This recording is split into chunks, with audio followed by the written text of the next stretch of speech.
బాగుంది రవిశంకర్, నీ గురించి మీ నాన్నగారు పూర్తి వివరాలు చెప్పారు. పెళ్లి చూపులు చూడటం గురించి నువ్వు ఇక్కడ వచ్చినందుకు నాకు చాలా సంతోషంగా ఉందయ్యా. అవునండి. పోతే నాకు 2 చెల్లెళ్ళు ఉన్నారు. కానీ నేను ఒక్కమని మాత్రం చేసుకోవాలండి. ఇద్దరు చేసుకుంటే మా నాన్న తంతాడు. కంగారు పడద్దు, 2 చూడు, ఎవరు నచ్చితే వాళ్ళు చేసుకో. అలాగే సార్. అమ్మాయి సీత, సీత ఇలా రమ్మా. కూర్చో కూర్చో కూర్చో కూర్చో. ఈ అమ్మాయి నా పెద్ద చెల్లెడు సీత, ఇతను రవిశంకర్ సాఫ్ట్వేర్ అన్నమ్మా. నమస్కారం. నువ్వు లోపలికి వెళ్ళు. ఇక్కడ చూడు, అది నా పెద్ద చెల్లెలని చెప్పాను కదా.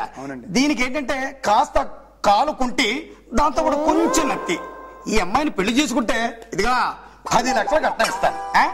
ఇప్పుడు నా 2వ చెల్లెలు గీతను కూడా పిలిపిస్తాను, చూసి ఎవరు నచ్చితే వాళ్ళే చేసుకో. అలాగే సార్. అమ్మాయి Geeta, Geeta come here. This is Ravishankar software. ఇది నా 2వ చెల్లెలు. హాయ్. ఈయన పెళ్లి చేసుకున్నావు అనుకో 20 లక్షలు కట్నం ఇస్తానయ్యా. అదేంటి సార్, కాలు వంకర నత్తి ఉన్న అమ్మాయికేమో 10 లక్షలు ఇస్తా అంటున్నారు.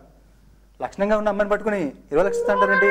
చూడు రవిశంకర్, నువ్వే కదా సలక్షణంగా ఉంది అన్నావు. అవునండి. అంతేకాదు మా చెల్లాయి రూపవతి, గుణవతి, గర్భవతి కూడాను.